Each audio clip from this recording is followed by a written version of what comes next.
Both of them have set up companies across the globe, right? Anji Maram, you have actually set up companies in US, Manila, India, and Asia Pac, whereas Karthik, you had actually set up in US and in India, right? So both of them, and yours is a startup, was actually raised capital very recently and is on a path to get to about 10 million in revenue. That's not official, so I made it official, right? I don't think we are going to 10, but yeah. Right. And Anji Marangaru, you have over 10 decades of experience in building the company. So we have these two guests here who are going to help us figure out how do we scale IT beyond the tier 1 cities, right? So first question to both of you. So, just before we go to questions, so such a young crowd here. Thanks a lot. Good afternoon for everyone. We feel a lot younger being part of you guys. So I just want to give one solution to Fanish stress of hair. Fanish, both Harish and me can tell, if you shave your head, you are stress free. Okay, so wherever you are, I don't know you are listening. They are solving the wrong problems, Chief. Absolutely. All yours. Okay, all right, Vinil, it's all yours now. Oh, no, I think basically the first question to both of you was, what is your criteria in figuring out where do you set up your operations? Anji, you want to go first? In my case, because we're a product startup, I typically look for skills. We're a product startup, typically I look for skills. Where is the ecosystem for skills that is available in my construction tech space? In US, I had to evaluate a lot of things. In India, obviously, Bangalore is a better ecosystem, but because my affinity towards Hyderabad, we chose that way. So skills takes the precedence over everything. Second would be the financial ecosystem or investor ecosystem. But the first skills comes to my goal. Yeah, I'll just give a quick overview of what we do, right, as a context, because we are a technology services company. That's how we started. And we are a self-funded company. We have grown to like close to 1,000 people company. We figured out how to scale in terms of people, but one of the consistent thing that we always have issue is right people, right mindset people, right cultured people is very, very important for us. It's very tough to find those people with right mindset and right attitude. That's what we continuously struggle. That's what stresses us almost all the times. So I think, whether it is a tier 1 or tier 2, I think finding those kind of people is very, very important for us. But in cities, in tier 1 cities, with so much population, so much options for people, naturally, I think we all have to figure out a way to find that problem, find a solution for that problem, basically. So I think most importantly, one of the big thing that we always struggle is to find the right culture, right mindset people. That's what we look for. Yeah. So if I heard that right, I think there are two things that I can hear here. One is the right skill, and the second one is the right culture. And if you put it right, you can actually find it anywhere. Right? And the country is evolving wherein I think culture is already there in tier 2. It's a skill that needs to be built. Right? Okay, great. So I think I'd like to kind of put this to you, Anjigaru. See, the outsourcing industry has transitioned in the last few decades. It has gone on to migrate from US to tier 1, especially Hyderabad, Bangalore, Delhi. And now it has crossed over 3 billion in revenues. And software innovation, startups, there's a lot of action happening in startups. There's so much innovation happening in startups, but mostly confined to tier 1. How do you see either of these things transitioning into tier 2? Yeah, so I'll take this one first, yeah. So if you look at it, the technology innovation is evolving, right? The need for right people is more and more now. It's very, very evident. The days where technology evolution happened in India, mainly in services area, and then obviously the way it was done was very, very different. Now in India, there is a huge market that is created even within India, the customer base. and there is huge startup ecosystem here. And even services companies, solutions companies like us, where we focus on enterprise applications data, we also have an opportunity to create ourselves a very, very differentiation by creating some products and solutions that will help our customers, and then it will create a niche to go to market for us. In this space, we need a lot more talent now. But again, my basic thing goes to, again, the people with skills, obviously, right? Skills is needed. More than skills, I think any entrepreneur wants people with the right mindset and who can fit into the company, who can fit into the culture, and then do the right things is what most important. So I think with a lot more restrictions in tier 1 cities, I think tier 2 cities can play a huge role, especially tier 2 cities that are very close to tier 1 cities in proximity wise, and with the right infrastructure, and with the right startup ecosystem, and with the right universities around the tier 2 cities, and with some of the organizations like Kakatiya Sandbox, and supporting these students into the ecosystem. I think all these are there. I think those kind of tier 2 cities have a higher success rate of succeeding in creating hubs, creating talent, and bringing a lot more companies like us into these cities. I mean, that's briefly what I can answer. Yeah. So if I heard that skill again and access to the tier 1 cities seems to be one of the some of the priorities there. And Karthik, I think what briefly does university towns. I think good university, good education is the basic bone for creativity and curiosity. I'm sure I know a lot of startups coming out of from alma mater in KGP, Kharagpur itself, who have incubated there, and a lot of good ideas came in. So I think what you're trying to do here in Triple IT, and obviously supported with initial seed capital, that would be a great way to incubate good tier 2 or tier 3 or whichever, it doesn't matter. I think good set of people with good capital or resources to go after. again, I think to the students again here, it is the skill and the education institutes that actually matter in order for these companies to come here, right?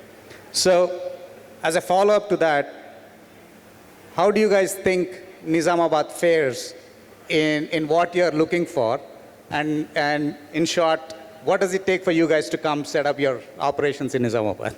Looks like you're signing companies here. Raju Reddy gave that task to you. That's one of my tasks here now. Okay. So I mean, I think I answered this briefly in my previous response, right? So I think Nizamabad being very close to Hyderabad tech hub, and then there's a great university here in Basra, and I think thanks to Raju Reddy and Fanish kind of people who have taken initiation in setting up the ecosystem where they are incubating the culture of technology, training, entrepreneurship. All these things are, very, very great things. And of course, I think the infrastructure also is being created here. So Nizamabad has a very, very high potential. Even a year back, we kind of looked at having something here.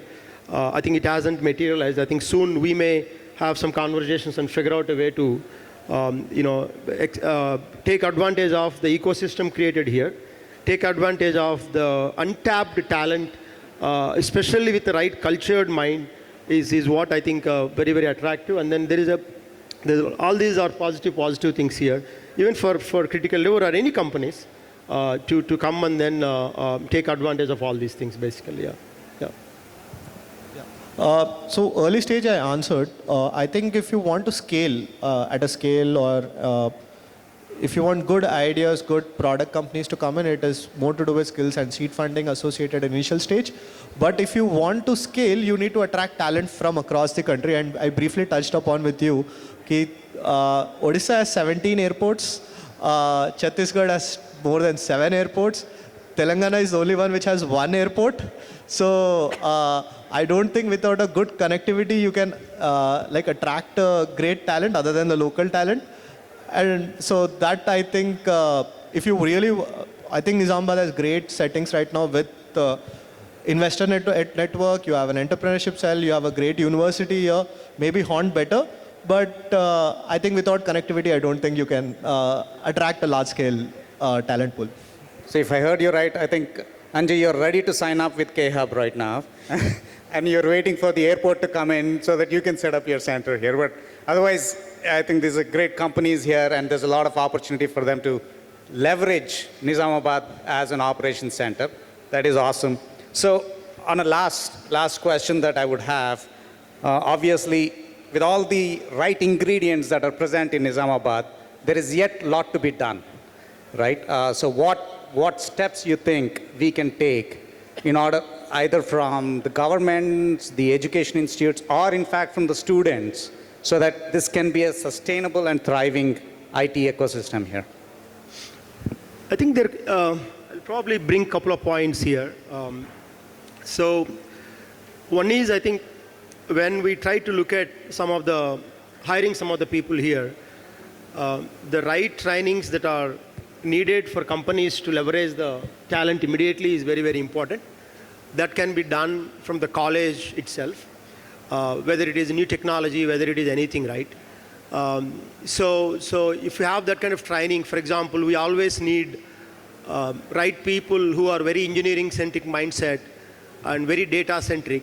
I mean, if they translate into skills, right, Python, right, SQL, if those are kind of trained at the early stage in the college, I think there is a high chance that, some companies like us can leverage. That means somebody in Nizamabad can take that initiation, like having that kind of training curriculums. And in correlation with some organizations like Cocktail Sandbox could be, right? That is number one. Number two, I think I always believe, I stress on this attitude and culture many, many times because we all think common sense or mindset is very, very easy to have, but it's actually a rare commodity.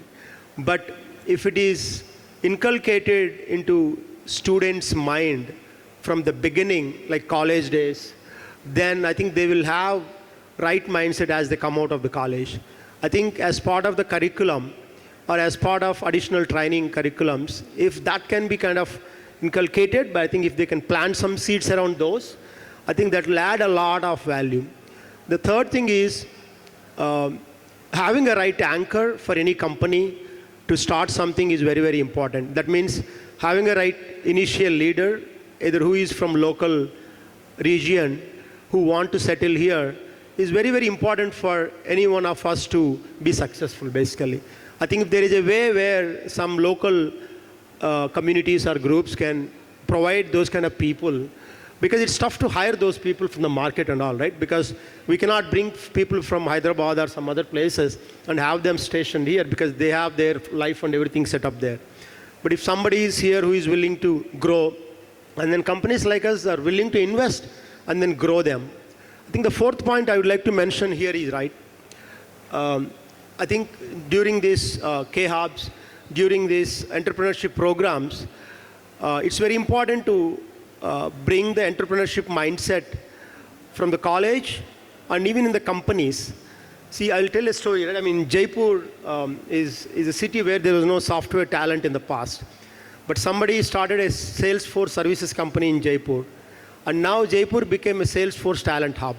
The reason is when somebody started a company like 15 years ago, and then that company produced a lot more engineers, produced more entrepreneurs, naturally those people who came to a stage where they can start their own companies, they started their own companies in Jaipur.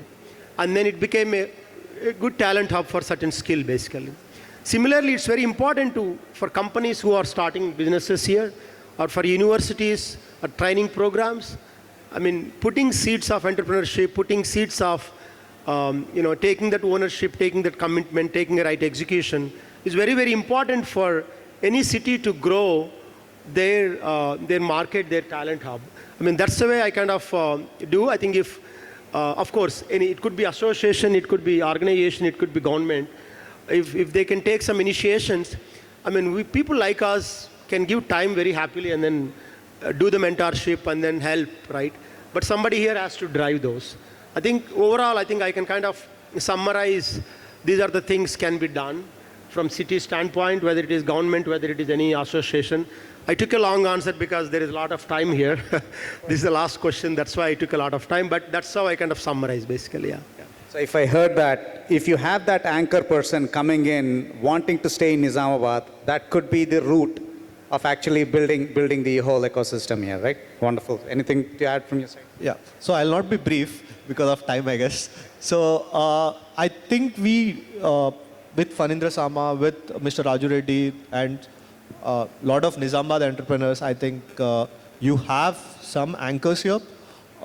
If I remember the IT revolution, one of the things that happened at that point, I think we also have to credit a bit to Chandrababu Naidu in terms of number of engineering colleges he opened in just that point. He just created the mass public or the resources that have to be put in place, right? So at the end of, you have IIT, you have IIIT, you have this, you have so many things going on. One is talent pool, one is other connectivity, and more importantly, there will be some outliers who will come out, who will form this ecosystem, will be the pioneers in creating ecosystem, and hopefully that will come out of someone from Nizamabad actually has to do it initially, and then this ecosystem will build in. So I think that's the path. I think there is no magic. This has been repeated everywhere from Palo Alto to here. So it has to be done. Just that few of the very interesting people here, if they do it, I think it will be successful. Yeah. Awesome, thank you. I think it looks like we seem to have all the right ingredients. We have the successful entrepreneurs like Mr. Raju Reddy Garu, Fani, and the ecosystem that they have actually, the platform that they have created is going to be an enabler for future. And it's a platform that is available for all the students that are here. And what you heard from both the entrepreneurs here is really the right skill and the right culture. That's the only thing that is needed. So it's an opportunity for you to go capture it and make Nizamabad your base. And so that we can get great companies like you to come stay in Nizamabad, build your operations here. A very insightful discussion. Thank you so much, and a big thanks for sticking to the time limits. It surely made it